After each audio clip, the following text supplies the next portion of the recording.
Hello students, मैं आपकी SST teacher.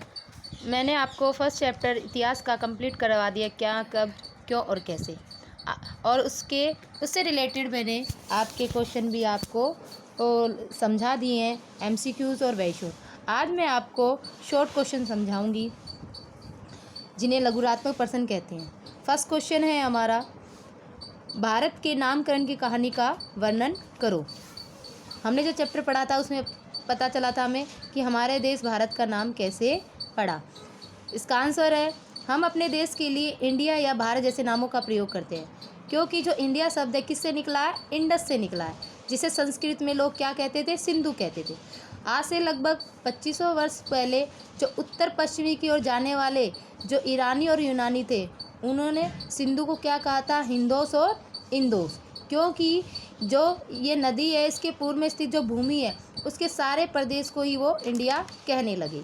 इसी तरह भारत का नाम का प्रयोग उत्तर पश्चिम में रहने वाले लोगों के एक समूह के लिए भी किया जाता था, इसलिए धीरे धीरे हमारे पूरे देश का नाम भारत पड़ा, तो इसे देश के नाम के रूप में लिया गया। हमारा नेक्स्ट क्वेश्चन है, अतीत काल में बस्तियों के विकास के बारे में आप क्या जानते हो? आप जैसे ही आपने चैप्टर में भी समझा था कि जितने भी लोगों के बसावट का, उनके बस्तियों का वर्णन मिला हमें, किसके पास मिला है? किसी भी नदी के तट पर। आज से हम कई लाख पहले की बात करें तो जो नर्मदा नदी थी उसके तट से ही आरंभिक बस्तियों का विकास हुआ था। लोगों ने आसपास समूह बनाकर रहने लगे थे, और लगभग 8000 साल पहले जो उत्तर पश्चिम में केदार और सुलेमान की जो पहाड़ियाँ थी, वहाँ से भी हमें बस्तियों के रहने की जानकारी भी मिली थी, लोगों के रहने की जानकारी भी मिली थी। और इसी के साथ साथ जो हमारी सिंधु नदी और इसकी जितनी भी सहायक नदी है, उनके किनारे पर भी बसे लोग हमें आज से पहले 4700 साल पहले मिले हैं। और गंगा और जो दूसरी सहायक नदी है उनके किनारे भी लोग हमें बस्तियों के रूप में मिले, इसी से बस्तियों का विकास हुआ। अगला क्वेश्चन है हमारा, उस समय कौन से राज्य के रूप में विकास हुआ था? तो उस समय मगध राज्य के रूप में एक शक्तिशाली राज्य का विकास हुआ था। तो हमारा थर्ड क्वेश्चन है, मगध राज्य के बारे में आप क्या जानते हो? जो हमारी गंगा नदी है उसके दक्षिण में जो उसकी सहायक नदी है सोन और गंडक, उसके आसपास के क्षेत्र में जो प्राचीन काल है वो मगध के नाम से जाना जाता था, और यहीं से एक मगध शक्तिशाली राज्य के रूप में उभरा, क्योंकि यहाँ के जो रहने वाले शासक थे वे बहुत ज़्यादा शक्तिशाली थे, और यह राज्य अपनी स्थापना करने में दूसरे देशों के अन्य हिस्सों में भी अपने राज्य स्थापित करने में सफल हुए। इसीलिए उस समय मगध राज्य सबसे शक्तिशाली राज्य माना जाता था। हमारा नेक्स्ट क्वेश्चन है, अभिलेख किन्हें कहते हैं और ये क्यों लिखवाए जाते थे? हमने पढ़ा है, ऐसे लेख जो किसी पत्थर या धातु की बनी कठोर स्तंभ पर उत्कीर्ण किए जाते थे। उत्कीर्ण मीन्स लिखवाए जाते थे। वो क्यों लिखवाए जाते थे? क्योंकि जो राजा या जो शासक उसके जो नियम कानून होते थे, आदेश होते थे, उनकी जो घोषणा करता था, तो उनको किसी पत्थर या धातु की बनी कठोर स्तंभ पर उन्हें उत्कीर्ण करवाता था, वो अभिलेख लिखवाता था, ताकि लोग उनके नियमों को पढ़ सके, देख सके और उनका पालन कर सके। इसलिए ये अभिलेख लिखवाए जाते थे। हमारा अगला क्वेश्चन है, तिथियों की जानकारी कैसे की जाती है और इस पुस्तक में तिथियों का उल्लेख किस प्रकार हुआ है? देखो, वर्ष की गणना हमें किससे माना जाता है? इसका मानक बिंदु कहाँ से माना जाता है? जो ईसा मसीह थे, ईसाई धर्म के जो प्रवर्तक थे, उनकी जन्म की तिथि से लगाया जाता है। अतः जो 2000 वर्ष है, इसका कहने का तात्पर्य ये हमारा एक मानक बिंदु है जिससे तिथियों की जानकारी का पता चलता है। अगर हम ये जानें कि ईसा मसीह का जो जन्म हुआ था उसके 2000 वर्ष के बाद से है।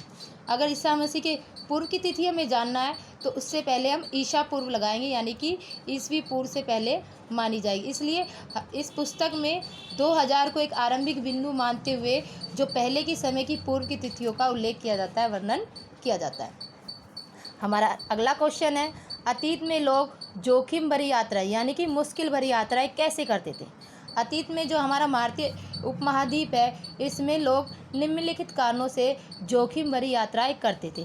क्योंकि नंबर 1, काम की तलाश में। जब लोगों को अपना काम करने के लिए या अपना व्यापार करने के लिए एक स्थान से दूसरे स्थान पर जाना पड़ता था। दूसरा कारण है यात्रा करने का, वो है प्राकृतिक आपदाओं का।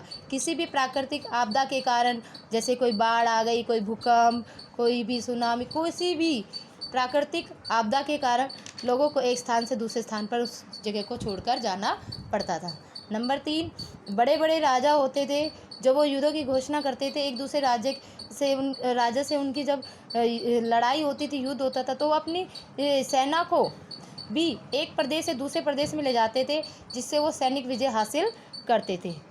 नंबर 4, धर्म प्रचार के लिए जो धार्मिक लोग होते थे, गुरु होते थे, वो अपनी शिक्षा का प्रचार प्रसार बढ़ाने के लिए एक स्थान से दूसरे स्थान पर जाते थे। नंबर 5, व्यापारी लोग अपनी वस्तुओं को बेचने के लिए, उसका व्यापार करने के उद्देश्य से भी यात्राएं करते थे। नंबर 6, रोचक स्थानों की खोज करने के उद्देश्य से भी लोग यात्राएं करते थे। हमारा ये लास्ट लघुरात्मक प्रश्न है हमारा, इतिहासकार किसे कहते हैं। हमने जाना था इतिहास क्या होता है, अतीत क्या होता है, लेकिन जो उसकी अतीत के बारे में जो अध्ययन करता है, हमें बताता है, उसी को इतिहासकार कहते हैं। क्योंकि इतिहासकार अतीत की चीज़ों जैसे पांडुलिपियों, अभिलेखों, पुरातत्व अध्ययन करके ही हमें इतिहास की जानकारी भी प्रदान करता है, इसीलिए उसे इतिहासकार कहा जाता है।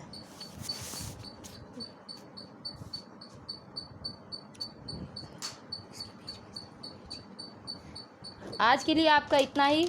आप इस काम को अपनी नोटबुक में नोट डाउन कीजिए और साथ के साथ इसे लर्न भी कीजिए। I hope you understand this question. और नेक्स्ट वीडियो में मैं आपको इसके जो लॉन्ग क्वेश्चन है वो समझाऊंगी, और साथ ही साथ मैं आपको इन लघुरात्मक प्रश्न यानी कि शॉर्ट क्वेश्चन की फ़ोटो भी भेज दूंगी, ताकि इन्हें आप अच्छी से अपनी नोटबुक में राइट कर सके और लर्न कर सकें। Thank you.